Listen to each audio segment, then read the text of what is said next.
Serial Anupama में देखने को मिलेगा कि अनुपमा अपनी ममता के आगे अपने सपनों को हार देती है और छोटी अनु के पास लौट आती है। अनुपमा के सारे परिवार वालों के मन में सवाल है अनुपमा के इस डिसीजन को लेकर। हर कोई जानना चाहता है कि आखिर ऐसा क्या हुआ है कि अनुपमा अपने सपनों को छोड़कर दोबारा लौट आई है।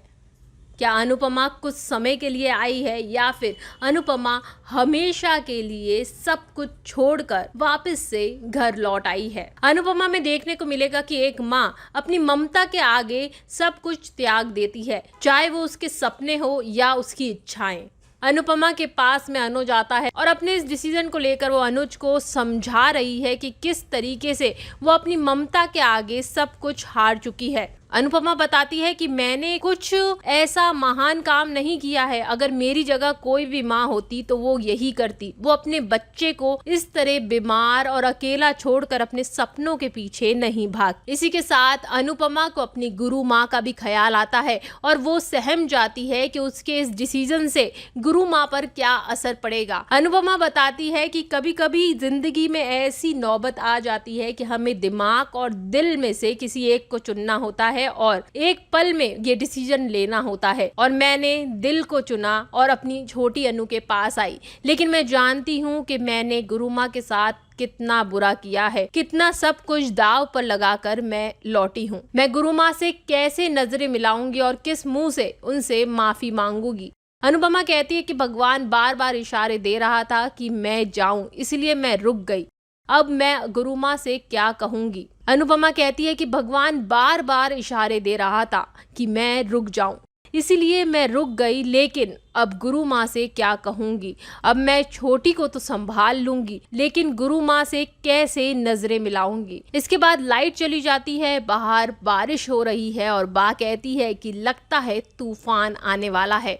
और कुछ देर बाद में गुरु माँ कपाड़िया हाउस के दरवाजे पर आती है। गुरु माँ नंगे पांव अनुपमा से मिलने आई है। गुरु माँ को देखकर लगता है कि वो सारे सवालों का जवाब लेने आई है और अपने विश्वास का भी जवाब लेने आई है जो उन्होंने अनुपमा पे किया था। लेकिन अनुपमा ने उनका विश्वास तोड़कर सिर्फ अपना सपना नहीं तोड़ा, बल्कि गुरुकुल की नींव तक हिला दी है। गुरु माँ ने सबके सामने अनुपमा को अपना उत्तराधिकारी बताया था, लेकिन अनुपमा के एक डिसीजन ने सब कुछ तबाह कर दिया। गुरु माँ को जैसे ही अनुपमा देखती है तो अनुपमा गुरु माँ के चरणों में गिर जाती है। अनुपमा कहती है कि मुझे क्षमा कर दो और रुक जाती है और आगे कहती है कि मेरी गलती क्षमा के लायक नहीं है। आप मुझे जो सजा देंगी मैं वो सजा स्वीकार करने के लिए तैयार हूँ। इसके बाद गुरु माँ अनुपमा को उठाती है और उसे गले लगाती है। गुरु माँ जब अनुपमा को गले लगाती है तो सबको ऐसा लगता है कि गुरु माँ ने अनुपमा की ममता को समझा है, लेकिन ऐसा नहीं होता। अगले ही पर गुरु माँ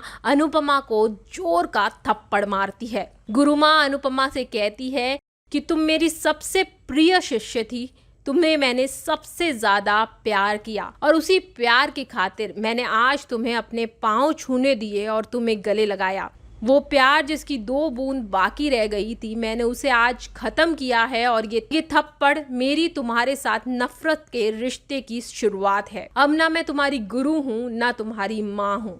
मैंने गुरु बनकर तुम्हें अपनी शिष्या बनाया था और अब मेरी शक्ति से मैं तुम्हें बर्बाद करूंगी।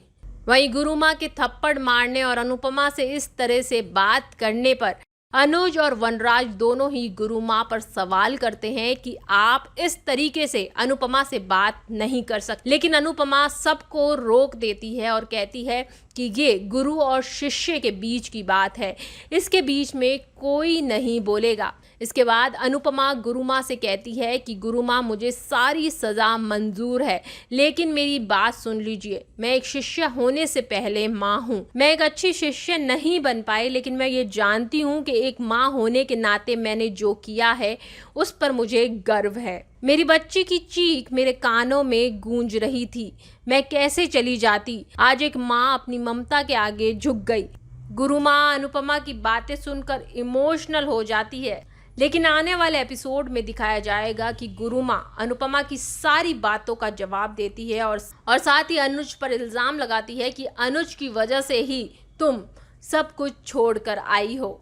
लेकिन अनुपमा कहेगी कि मैंने ये सब माया की वजह से किया है। हर कोई चौंक जाएगा। अब कल के एपिसोड में देखने को मिलेगा कि आखिरकार माया की वजह से अनुपमा ने अपना फैसला कैसे और क्यों बदला।